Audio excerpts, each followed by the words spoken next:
For centuries, history books have told us the same story about the Eurasian Steppe. They call it a void, a vast, empty ocean of grass where only nomads roamed. People who left no cities, no monuments, and no permanent trace. We are taught that civilization only happened in places like Egypt, Mesopotamia, and the Indus Valley. But what if that entire narrative is a lie? Deep in the Abai region of Kazakhstan, something has broken the surface of the earth that shouldn't exist. It is not a tent. It is not a temporary campsite. It is a massive, precision-engineered stone pyramid with a geometry so complex it defies the timeline of human development. They call it the Hexagon of the Steppe, and its discovery suggests that a lost, advanced civilization was hiding in plain sight for nearly 4,000 years. This discovery is rewriting the map of the ancient world. And I want to know where this news is reaching you. Before we dive deeper, comment below. Where in the world are you watching from? Are you in the US, Europe, Asia, or somewhere else? Drop your country in the comments right now. I'm asking because the implications of this site, known as Kyrykungir, are global. We aren't talking about a pile of rocks. We are talking about a steppe pyramid dating back to the Bronze Age, specifically the 19th century BC. To put that in perspective, this structure was being built around the same time as the Middle Kingdom in Egypt. But unlike the square pyramids of Giza, this one is hexagonal. 6 sides, 8 tiers of meticulously cut stone. A geometric anomaly that historians said was impossible for simple horse nomads. Let's look at the hard data. The excavation was led by Dr. Ulan Umitkaliev of the Eurasian National University. What his team found at the Kyrykungir complex near Toktamis village completely shatters the primitive nomad theory. The structure measures 13 meters across, over 42 feet, and is constructed with heavy masonry that required a settled industrial workforce to quarry, transport, and assemble. You don't build a 13-meter stone hexagon if you are moving your herd every season. You build this if you are the anchor of a permanent, powerful city-state. And it's not just the pyramid. Radiocarbon dating places organic remains at the site, firmly between 1800 and 1600 BC. But here is where the mystery deepens. This isn't an isolated tomb. It connects to the wider Begazi Dandibai culture, which researchers like Dr. Ibar Kasanali have recently linked to urban settlements, actual cities with street networks, water collection systems, and defensive walls, hidden in the Karaganda region. Think about that. We are finding evidence of a Troy of the steppe, a sophisticated urban network existing in a place where mainstream history says there should only be yurts and horses. So, if a major civilization existed here, why have we forgotten it? Or have we? If you look at the ancient texts of the Indo-Iranians, the Rig Veda and the Avesta, they speak of the Aryanam Vaya, the mythical homeland of the noble tribes.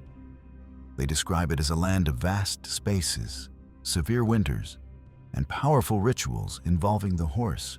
Archaeologists found horse bones scattered around the Kyrykungir pyramid. Not just random bones, but ritual deposits. This matches the description of the Ashvamedha, the great horse sacrifice described in Vedic texts.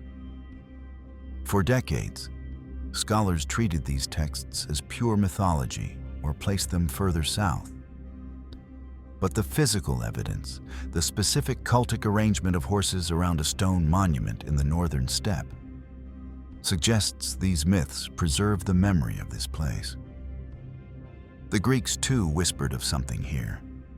Herodotus wrote of the Argipians, a sacred people living under trees in the far north, and the Isidones, who spoke of gold guarding griffins. We dismiss these as fairy tales. But when you find a gold-filled hexagonal pyramid in the exact territory Herodotus described, the line between myth and history starts to dissolve. The smoking gun, however, isn't the gold or the bones. It's the math. Why a hexagon?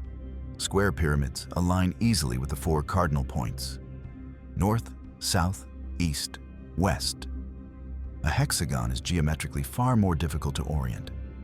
It requires a deep understanding of angles, specifically the 60-degree angle, which is fundamental to the geometry of life and the movement of the stars. Some researchers believe the 6 corners of the Kyrykungir pyramid may align not just with the sun, but with the rising points of specific star systems critical to the Bronze Age sky, perhaps the Pleiades or the path of Venus. The structure also features a labyrinthine internal design. The walls don't just go up, they guide you. The excavation revealed a complex internal passage system meant to lead a procession to the center. This is impossible knowledge. Mainstream archaeology tells us the steppe people of 1800 BC did not have the mathematical tradition for complex polygonal masonry. Yet, here it stands.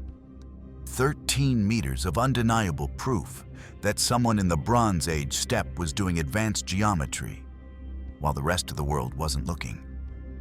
We have established that they had the engineering. We know they had the cities. And we know they had the astronomical knowledge. But the most disturbing question remains. What happened to them? Civilizations like this don't just vanish, unless something catastrophic takes them out. In the next part of this investigation, we are going to look at the geological evidence that suggests why this empire of the hexagon disappeared. We will uncover the connections to a global Bronze Age collapse, and I will show you the one artifact found inside the tomb that changes everything we know about their connection to us. We left off with the question, what happened to the architects of the hexagon? And why does their existence matter to you, sitting here thousands of years later? The answer lies in the fuel of the ancient world. For decades, we assumed the great empires, Babylon, Assyria, Mycenaean Greece, were the masters of the Bronze Age. But bronze requires two things: copper and tin. Copper is common. Tin is incredibly rare. For over a century, archaeologists couldn't figure out where the ancient world got its tin. It was the oil of the ancient economy. The discovery of the Kyrykungir pyramid and the surrounding industrial settlements of the Begazi-Dandibai culture provides the missing piece of the puzzle. This wasn't just a tomb for a chieftain. This was the command center of a mining empire. The revelation is terrifyingly simple. The barbarians of the north weren't barbarians.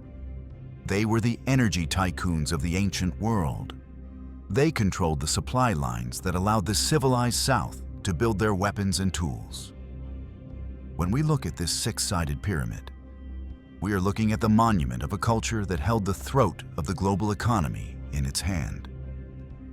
And inside these tombs, they didn't just find bones. They found pottery with distinct, complex geometric patterns, swastikas, meanders, and solar wheels, symbols that would later show up in Greece, India, and China. This suggests the steppe wasn't a cultural dead end. It was the origin point. The culture here didn't vanish. It exploded outward, carrying its gods, its chariots, and its geometry into the foundations of the societies we know today. Now, I know what the skeptics will say. I can hear the mainstream academic rebuttal already. They will argue this is just a localized anomaly. It's a prestige imitation. A wealthy nomadic leader saw a ziggurat in the south and tried to copy it with rocks. They will classify Kyrykungir as a mausoleum rather than a piece of urban architecture to downplay its significance. But that argument falls apart when you look at the timeline. Radiocarbon dating places the peak of this construction before the major expansion of similar complex stone styles in neighboring regions. You can't imitate something that hasn't arrived yet.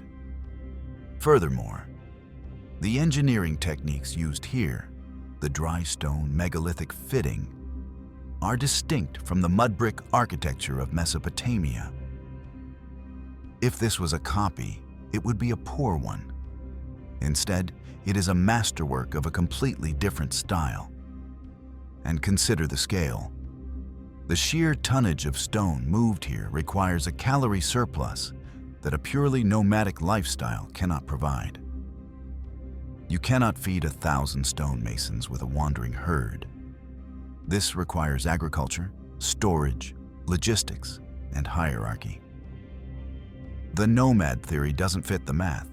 The lost city theory does. Once you accept that the steppe had cities, the lights start turning on all over the map. Kyrykungir is not alone. Just to the north, across the Russian border, lies Archaeum, often called the Russian Stonehenge. It's a circular, fortified settlement with advanced metallurgy furnaces in almost every house. It dates to roughly the same era. To the south, in the Kyrykungir Desert, we have Gonur Tepe, a sprawling fortress city of the BMAC civilization that traded directly with these steppe people. And perhaps most mysteriously, look at Shimao in China, a massive stone city with stepped pyramids that was only recently understood to be thousands of years old. Do you see the pattern? Archaeum, Gonur Tepe, Shimao, and now the Hexagon of Kazakhstan. We are seeing a ring of advanced, fortified, geometrically obsessed cultures encircling the heart of Asia, all flourishing and then collapsing around the same time. Were they connected? Did they form a Silk Road 2,000 years before history says the Silk Road began? The evidence suggests a worldwide web of the Bronze Age that we have completely deleted from our memory. Stand on the wind-swept plains of the Abai region today, and all you see is grass. The silence is heavy. It tricks you into thinking nothing ever happened here. But beneath your feet lie the bones of horses that were draped in gold.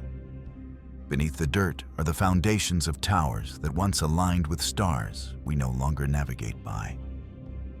We are looking at a ghost story on a civilizational scale. A people who built for eternity, only to be categorized as wanderers by the historians who came after. This pyramid is their vindication. It is a message in a bottle, thrown across 4 millennia of silence, saying, "We were here, we mattered, and we are the reason you are here." This discovery in Kazakhstan is just the first domino. There are rumors of even larger structures hidden in the Altai Mountains, protected by permafrost that is rapidly melting. In our next investigation, we are going to travel to the Gate of Grief in Siberia to look at a site that Soviet scientists tried to keep secret for 50 years. If you believe history is older and more complex than the textbooks admit, you need to subscribe right now. Hit that like button if you think the steppe holds more secrets. And I want to read your theories. What happened to the builders of the Hexagon? Did they migrate south to become the Persians and Indians? Or were they wiped out by a climate cataclysm? Leave your theory in the comments. I'll be pinning the most controversial one. Until next time, keep questioning the narrative.